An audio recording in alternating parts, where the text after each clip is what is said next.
Ladies and gentlemen, and thank you very much for inviting me to speak to you here today. Now, when it comes to delayed flights, we've all been there, waiting forever in a world of repeated announcements and recycled air. But delays aren't just part of life, they actually do have a real and very direct cost. Missed opportunities. Whether it's that big family event that you've been looking forward to, or the once-in-a-lifetime business deal that could really help get your business off the ground, you always pay a price. And just as delays have a price for individuals, it's the same for countries too. And in particular, delaying the decision to build a new runway will have very real economic costs for our country. And it's that decision that I wanted to talk to you about today. You've asked me to give a reaction to the recommendation of the Airports Commission. So here it is, plain and simple, get it built. The Commission has been as clear as it could have been. The UK desperately needs new runway capacity, and one option at Heathrow stands head and shoulders above the others in generating economic benefits for our country, whether that's benefits in terms of investment, in terms of trade, or in terms of productivity. And that matters because we do have to get the best out of our investment. But while the decision has been framed as one between Heathrow and Gatwick, the failure to take a decision for so long has meant that for business, I think the choice is even more fundamental than that. And the choice for business is between a runway and no runway. And ultimately, this recommendation means nothing without it being followed up also by implementation. So success isn't going to be measured by the number of pages in a report, but it will be measured in tons of asphalt laid on the ground, in the number of planes in the air, and the volumes of trade deals that we can increase. So with the Commission's recommendations made, I'd like to set out a pretty frank, but also fair, I hope, case for a new runway.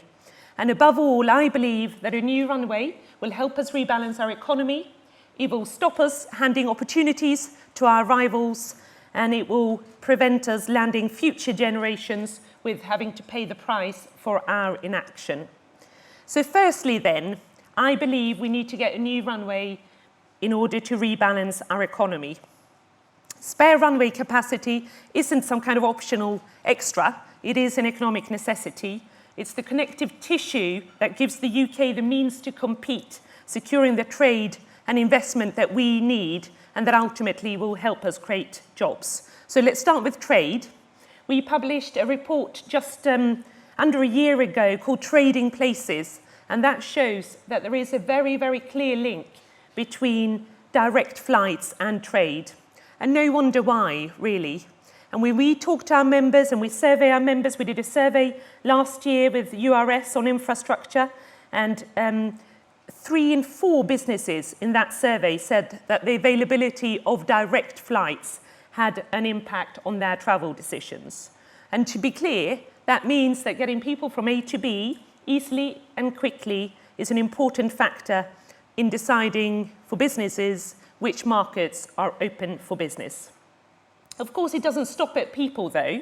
In a world of global supply chains, fast-growing delivery is crucial for British business of all sizes.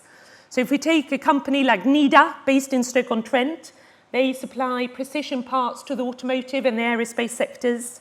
For them, having really strong aviation links together with express delivery is absolutely crucial so that they can deliver for their customers, whether they're based in North America, in Asia, or in South America. But of course, what works for trade also works for investment. So imagine if you're a Chinese investor looking for somewhere to invest in Europe, looking for an opportunity. Why would you fly to Paris, then wait for hours in the transfer lounge, get on another flight, when investment opportunities are there at your fingertips as soon as you land on French soil? So it's no wonder, I think, while so many firms in London, about half of them, say that capacity constraints are already having an impact on their investment decisions. And that then really brings me to my second point. On a new runway, I believe we need to get it built to prevent just simply handing opportunities to our closest rivals, because you can be absolutely sure that they understand the power of having the right air links. It's the reason why in Paris, the Charles de Gaulle Airport has 4 runways, and so does Frankfurt, and Amsterdam, of course, has 6 runways. And what they understand is that with spare capacity comes opportunity, and as a result, the data shows that they're already pulling ahead compared to the UK. So if we look at the BRIC countries alone, we are already out of the medal places.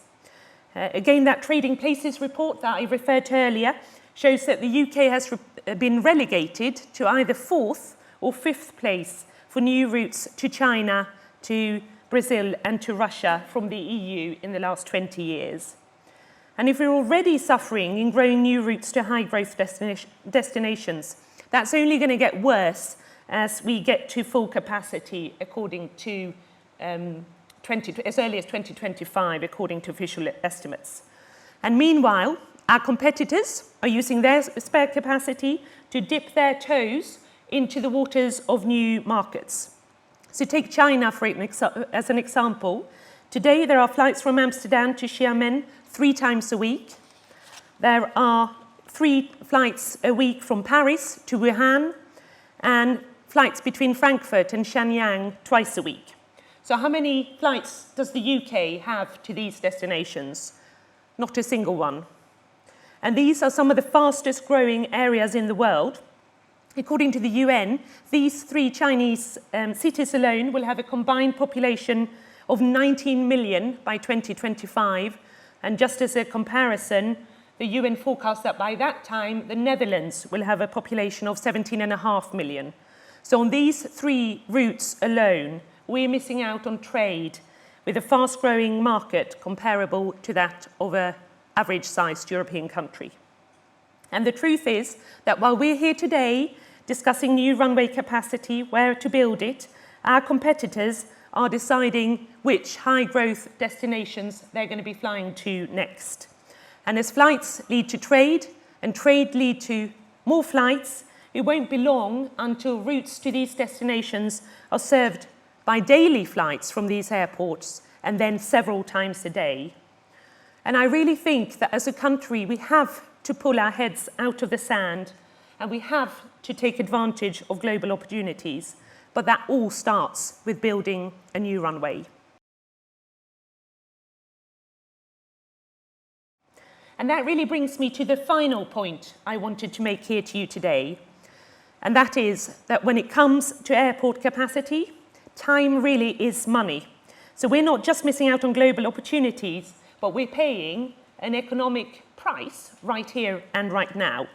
And we shouldn't really be in this position with timescales of 10, 15 years to build a new runway. We shouldn't have got this far down the line before having a clear plan of action. And with every day that passes, that's just going to add fuel to the fire of lost trade, of lost investment, and of lost jobs. And we've done the maths on how much of a cost that is to the UK economy. Our failure to increase flights just to the BRIC countries alone will cost the UK as much as £31 billion in lost trade in the period it takes to build a new runway. That's money down the drain. There's nothing we can do about that. That's money we've already lost. But what we can do is avoid future delays. And if we look ahead, the cost of our indecision will gather pace from here on in. In 5 years' time, the cost of our inability to grow flights to the BRICS will cost us up to £800 million a year in lost trade. In 10 years, the cost is £2.5 billion a year in lost trades. Again, nothing we can do about that. That's the earliest that new capacity could conceivably be delivered, and it will take time to build our connections up. But come 15 years, we have a choice to make here today. Because in fact, in 15 years, if we still don't have capacity up and running, the cost of lost trade just to the BRICS still will reach up to an additional £5.3 billion a year. And just to kind of put that in context, if we get to that point, that means we could be paying more than £600,000 an hour in lost trade. And let me again just repeat, that's just from lack of links to the BRIC countries, just the tip of the iceberg. It doesn't include any of the costs of ignoring flights to high-growth markets like the Mid countries or the Next 11, for example. But the good news is that we can change this picture and we can take action to help avoid this scenario, but it does require our politicians to act and to act fast. So to conclude and to summarise, when it comes to new runway capacity, the clock is already ticking, and I really welcome the Prime Minister's guarantee that he will deliver a decision this side of Christmas. I think waiting until 2016 would be leaving it too late, because there can't be any more New Year's resolutions when it comes to new runway capacity. We need to get the legal process underway before the end of the year, and we need for Parliament to get behind it. If they do that, then we could see spades in the ground by 2020, we could see a new runway online by between 2025 and 2030, and we can see the whole of the UK reaping the benefits by 2040. So let's not delay Britain's future any longer. Please join me today in calling on the government to get it built. Many thanks.